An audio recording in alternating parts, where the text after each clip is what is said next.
So first வந்து நம்ம Dixon technology பத்தி பார்ப்போம். ஸோ டிக்சன் டெக்னாலஜி பார்த்தீங்கன்னா, இன்னைக்கு 4% வந்து ஷேர் வந்து ஹையா போயிருக்கு. ஸோ ஏன் அப்படின்னு பார்த்தீங்கன்னா, டீல் நடந்திருக்கு. என்ன டீல் நடந்திருக்கு அப்படின்னு பார்த்தீங்கன்னா, 51% ஸ்டேக் வந்து கியூடெக் இந்தியால வந்து அவங்க வந்து பை பண்ணிட்டாங்க. ஸோ 51% ஸ்டேக்னாலே அவங்க தான் இனிமே ஓனரு.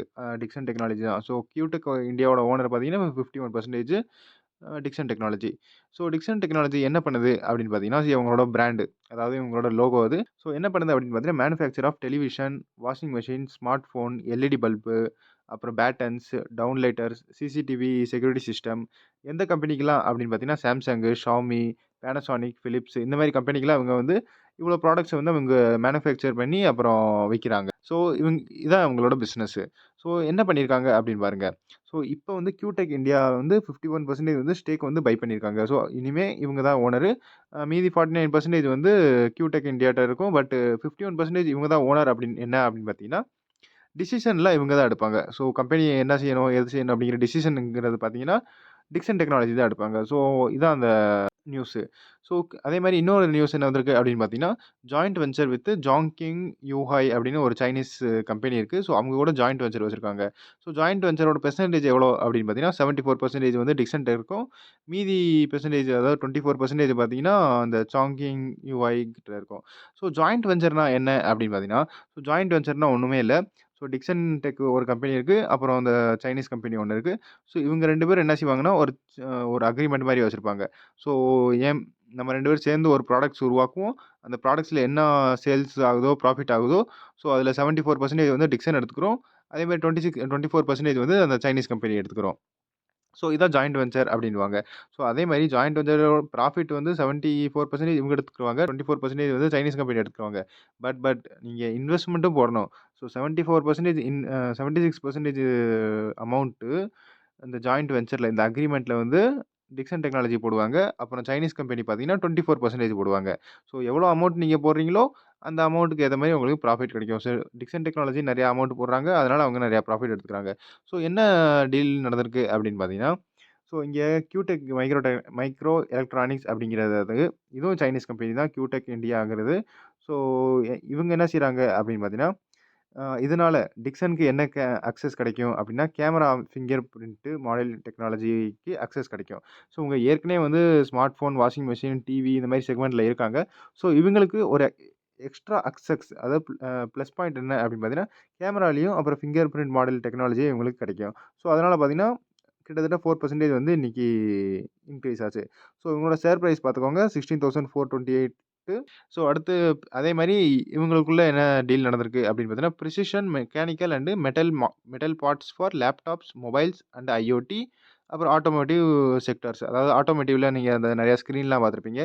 கார்ல வந்து ஸ்க்ரீன்லாம் இருக்கும். ஸோ அதோட மெக்கானிக்கலும் மெட்டல் பார்ட்ஸ் வந்து இவங்க கூட வந்து ஜாயிண்ட் வென்ச்சர்ல இவங்க கிரியேட் பண்றாங்க அப்படின்னு சொல்றாங்க. ஸோ அடுத்த என்ன நியூஸ் அப்படின்னு பார்த்தீங்கன்னா, வாரி ரினவபிள் டெக்னாலஜி அப்படிங்கிறது இருக்கு. ஸோ வாரி ரினவபிள் டெக்னாலஜி நீங்க ரினவபிள் அப்படின்னாலே உங்களுக்கு தெரிஞ்சிருக்கும். ஸோ இது வந்து கிரீன் ரிலேட்டட். ஸோ கிரீன் ரிலேட்டட்னா வாரி ரினவபிள் டெக்னாலஜி பார்த்தீங்கன்னா, சோலார் பிசினஸ்ல இருக்கு. அதாவது சும்மா சாதாரண சோலார் பேனல் இல்ல. நெறைய சோலார் பேனல் இருக்கும். ஸோ அத வச்சு அவங்க கிட்டத்தட்ட கிகாவாட் கணக்குல வந்து அவங்க வந்து பவர் வந்து ஜெனரேட் பண்ணுவாங்க. ஸோ நாளைக்கு அவங்களோட Q1 ரிசல்ட் வருது. ஸோ அதனால 15% வந்து ஜம்ப் ஆயிருக்கு. ஸோ நாளைக்கு Q1 ரிசல்ட் எப்படி இருக்கு அப்படின்னு பார்க்கணும். ஸோ ஏன்னா 15% ஜம்ப் ஆயிருக்குன்னா, ஏதோ ஒரு நியூஸ் இருக்கிறனால தான் வந்து ஜம்ப் ஆயிருக்கு. ஸோ நாளைக்கு ரிசல்ட் என்ன அப்படின்னு பார்க்கணும் Q1 ரிசல்ட். ஸோ அடுத்து என்ன நியூஸ் அப்படின்னு பார்த்தீங்கன்னா, நம்ம முகேஷ் அம்பானியோடது. ஸோ ஜியோ ஃபைனான்சியல் சர்வீசஸ் கேள்விப்பட்டிருப்பீங்க. ஸோ அவங்க மெயின் பிசினஸ் வந்து ரிலையன்ஸ் இண்டஸ்ட்ரீஸ். ரிலையன்ஸ் இண்டஸ்ட்ரீஸ்லேருந்து இது ஒரு வேற பிசினஸ். இது முன்னாடி ரிலையன்ஸ் இண்டஸ்ட்ரீஸ்ல தான் இருந்துச்சு ஜியோ ஃபைனான்சியல் சர்வீசஸ். இப்ப தான் ரீசென்ட்டா வந்து அத தனியா பிரிச்சு ஜியோ ஃபைனான்ஸ் சர்வீஸ் அப்படின்னு தனியா ஒரு ஷேர் வச்சிருக்காங்க. ஸோ இவங்க என்ன நடந்திருக்கு, நியூஸ் என்ன வந்திருக்கு அப்படின்னு பார்த்தீங்கன்னா, ஜியோ பிளாக் ராக் அப்படின்னு நடந்திருக்கு. ஸோ ஜியோ பிளாக் ராக்னா ஃபர்ஸ்ட்டு வந்து பிளாக் ராக்னா என்ன தெரிஞ்சுக்கோங்க. ஸோ பிளாக் ராக் அப்படிங்கிறது இது ஒரு American, USA mutual fund company. So mutual fund company நம்ம இந்தியால நெறைய மியூச்சுவல் ஃபண்ட் கம்பெனி இருக்கும். ஸோ அதேமாரி அமெரிக்காலயும் நெறையா மியூச்சுவல் ஃபண்ட் கம்பெனி இருக்கும். ஸோ இவங்க பிளாக் ராக் இருக்காங்க பார்த்தீங்களா, இவங்க வந்து இருக்கிறதுலயேவும் high high asset under management அப்படின்னு சொல்லுவோம். ஏயுஎம். ஹை அசெட் அண்டர் மேனேஜ்மென்ட்னா கிட்டத்தட்ட வந்து 1070,00,000 கோடி இவங்க வந்து மேனேஜ் பண்றாங்க. இவ்வளோ அமௌண்ட் வந்து மேனேஜ் பண்றாங்க. ஸோ ரிலையன்ஸ் இண்டஸ்ட்ரீஸோடவே நீங்க மார்க்கெட் கேபிட்டல் அவங்களோட வேல்யூ எவ்வளோ அப்படின்னு பார்த்தீங்கன்னா, வெறும் 20,00,000 கோடி தான். ஸோ 20,00,000 கோடி எங்க இருக்கு? 1070,00,000 கோடி எங்க இருக்கு? அப்படின்னு பார்த்துக்கோங்க. 1070,00,000 கோடி வந்து BlackRock வந்து அவங்க அவ்வளோ பணத்த வந்து அவங்க மேனேஜ் பண்றாங்க. ஸோ அவ்வளோ பணம் வந்து மக்கள் அவங்ககிட்ட குடுத்துருக்காங்க. மக்கள் plus high net Worth individual அவங்கலாம் குடுத்துருக்காங்க. ஸோ அவங்க கூட வந்து பார்ட்னர்ஷிப் போட்டிருக்காங்க. ஸோ அவங்க அந்த பார்ட்னர்ஷிப்ல வச்சு இப்ப அவங்க மியூச்சுவல் ஃபண்ட் நடத்துறாங்க இந்தியால. ஸோ இந்தியால வந்து இவங்க ஜியோவும், BlackRockக்கும் வந்து 50, 50 பார்ட்னர்ஷிப்ல வந்து இப்ப மியூச்சுவல் ஃபண்ட் நடத்துறாங்க. ஸோ அதில என்ன நியூஸ் வந்திருக்கு அப்படின்னு பார்த்தீங்கன்னா, லான்ச் 4 பேசிவ் ஃபண்ட் அதாவது ஃபண்ட் லான்ச் பண்ணியிருக்காங்க. ஸோ முன்னாடியே பார்த்தீங்கன்னா, ஒரு 3 ஃபண்ட் வந்து லான்ச் பண்ணியிருந்தாங்க. ஸோ என்னென்ன ஃபண்ட் அப்படின்னு பார்ப்போம். ஸோ இப்போதைக்கு என்ன ஃபண்ட் லான்ச் பண்ணியிருக்காங்க அப்படின்னு பார்த்தீங்கன்னா, 3 ஈக்விட்டி ஓரியன்டட். ஈக்விட்டினா stock market related. Stock market related 3 mutual fund launch பண்ணியிருக்காங்க. அதேமாரி டெப்ட் ஓரியன்டட் ஒரு மியூச்சுவல் ஃபண்ட் லான்ச் பண்ண போறாங்க. அதுக்கு செபி வந்து ஓகே சொல்ட்டாங்க. இன்னும் லான்ச் பண்ணல. ஜஸ்ட் செபி வந்து ஓகே சொல்லியிருக்காங்க. அதான் நடந்திருக்கு. ஸோ என்னென்ன ஃபண்ட் அப்படின்னு பார்த்தீங்கன்னா, Jio BlackRock Nifty mid cap 150 index fund. Nifty next 50 index fund. அப்புறம் Nifty small cap 250 index fund. அப்புறம் இது வந்து டெப்ட் ஃபண்ட். ஸோ டெப்ட் ஃபண்ட் அப்படின்னு சொல்லுவோம். ஸோ டெப்ட் ஃபண்ட்னா என்ன? ஈக்விட்டி ஃபண்ட்னா என்ன?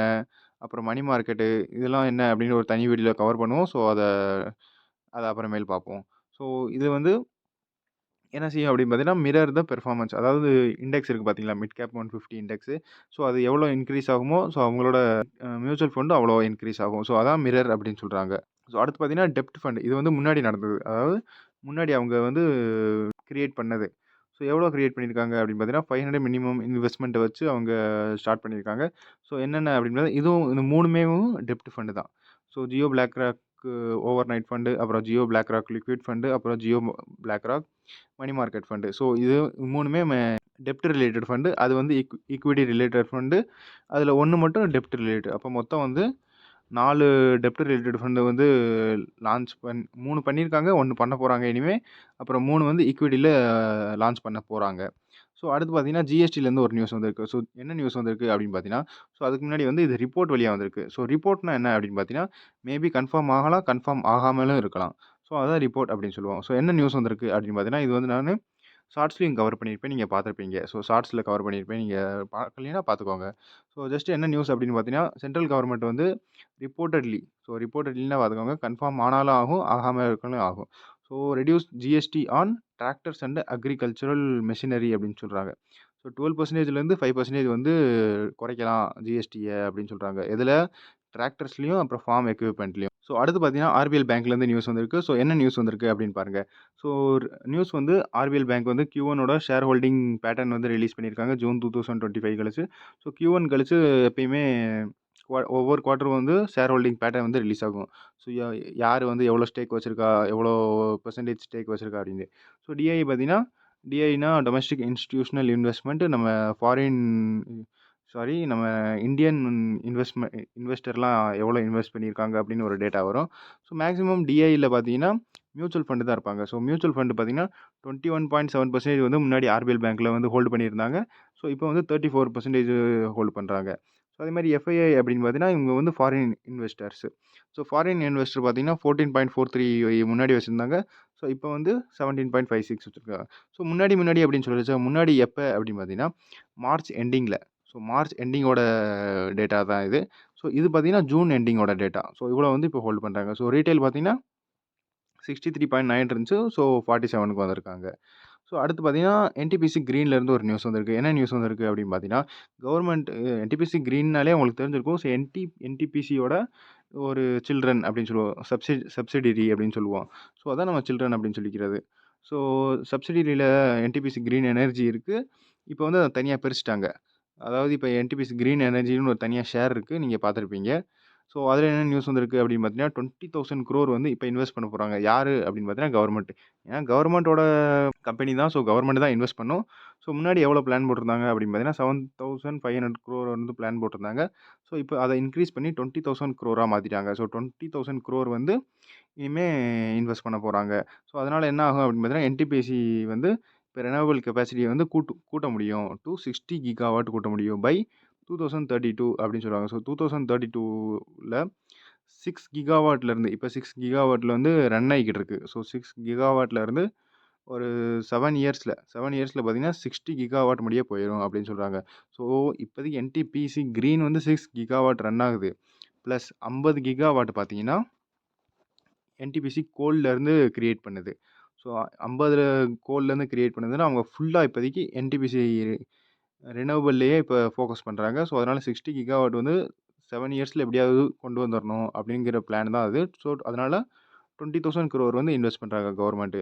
ஸோ அடுத்து பார்த்தீங்கன்னா, டிஎல்எஃப்லேருந்து நியூஸ் வருது. ஸோ டிஎல்எஃப்லேருந்து என்ன நியூஸ் வருது அப்படின்னு பார்த்தீங்கன்னா, டிஎல்எஃப் அப்படின்னு பார்த்தீங்கன்னா, அவங்க டிஎல்எஃப்போட ஃபுல் ஃபார்மே என்ன அப்படின்னு பார்த்தீங்கன்னா, டெல்லி லேண்ட் டெல்லி லேண்ட் அப்புறம் ஃபைனான்சிங் அப்படிங்கிறது இவங்களோட ஃபுல் ஃபார்மு. இவங்க வந்து ரியல் எஸ்டேட் பிஸ்னஸில் இருக்காங்க. ஸோ ரியல் எஸ்டேட் பிஸ்னஸில் இருக்காங்க. என்ன நியூஸ் வந்திருக்கு அப்படின்னு பாருங்க.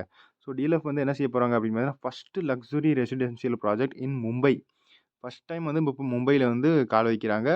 ஸோ எங்கே வைக்கிறாங்க அப்படின்னு பார்த்தீங்கன்னா, வெஸ்ட் பார்க்கு ஆன் ஜூலை 17 ஜூலைலேருந்து ஆரம்பிக்க போகிறாங்க. ஒரு ஸ்கொயர் ஃபீட்டோட ரேட் எவ்வளோ அப்படின்னு பார்த்தீங்கன்னா, 37,270 to 47,875 முடிய இருக்கலாம் அப்படின்னு சொல்கிறாங்க. அதே மாதிரி ஒரு அப்பார்ட்மெண்ட்டோட ப்ரைஸு, ஸோ ஒரு அப்பார்ட்மெண்ட், ஒரு யூனிட் அப்படின்னு சொல்கிறாங்க பாருங்க. ஒரு அப்பார்ட்மெண்ட்டோட ப்ரைஸ் வந்து 4.2 crore to 7.2 crore முடிய இருக்கலாம் அப்படின்னு சொல்கிறாங்க. ஸோ மொத்தம் 400 யூனிட் இருக்கும். ஸோ அதனால் ப்ராஜெக்ட் வந்து மும்பையில் கொண்டு வந்துருக்காங்கன்னா, மேக்ஸிமம் இப்போ ரெவன்யூ கூடனா ப்ராஃபிட் கூடும். ஸோ ப்ராஃபிட் கூடனா ஷேர் ப்ரைஸ் கூடும். ஸோ எல்லா நியூஸுமே பார்த்தீங்கன்னா, எப்பயுமேவும் ரெவன்யூ கூடுறத பற்றி தான் இருக்கும். ஸோ ரெவன்யூ கூடுனா ப்ராஃபிட் கண்டிப்பாக கூடும். ஸோ ப்ராஃபிட் கூடுனா ஷேர் ப்ரைஸ் கூடும். ஸோ நீங்கள் ஒன்று நினைப்பீங்க, இப்போ ரெவன்யூ கூடுது, ப்ராஃபிட் கூடுது, ஸோ ஷேர் ப்ரைஸ் அப்புறமேல் தான் கூடும் அப்படின்னு நினைப்பீங்க. இல்லை. இதான் இங்கே தான் எல்லாம் ரீட்டெயில் வந்து கொஞ்சம் புத்திசாலித்தனமாக பண்ணுவாங்க. ஸோ என்ன பண்ணுவாங்க அப்படின்னு பார்த்தீங்கன்னா, ஸோ அப்புறமேல் தானே கூடும், நம்ம அப்புறமேல் வாங்கிக்கலாம், அப்புறமேல் ஏறும் அப்படின்னு நீங்கள் நினைப்பீங்க. பட் ஷேர் நியூஸ் எப்போ வருமோ அந்த செகண்டே வந்து ஷேர் பறந்துடும். ஸோ அந்த நியூஸ் இதான் வந்து கொஞ்சம் மெயின் பாயிண்ட்டேவும். ஸோ நியூஸ் வந்து எப்பயுமே பார்த்துக்கிட்டே இருக்கணும். ஸோ நம்ம சேனலை வந்து சப்ஸ்கிரைப் பண்ணி வச்சுக்கோங்க. நியூஸ் எப்பயுமே வந்துக்கிட்டே இருக்கும். ஸோ இந்த வீடியோவில் அவ்வளோதான். அடுத்த வீடியோவில் பார்ப்போம். நான் தான் ஸ்டாக்கர். Good bye.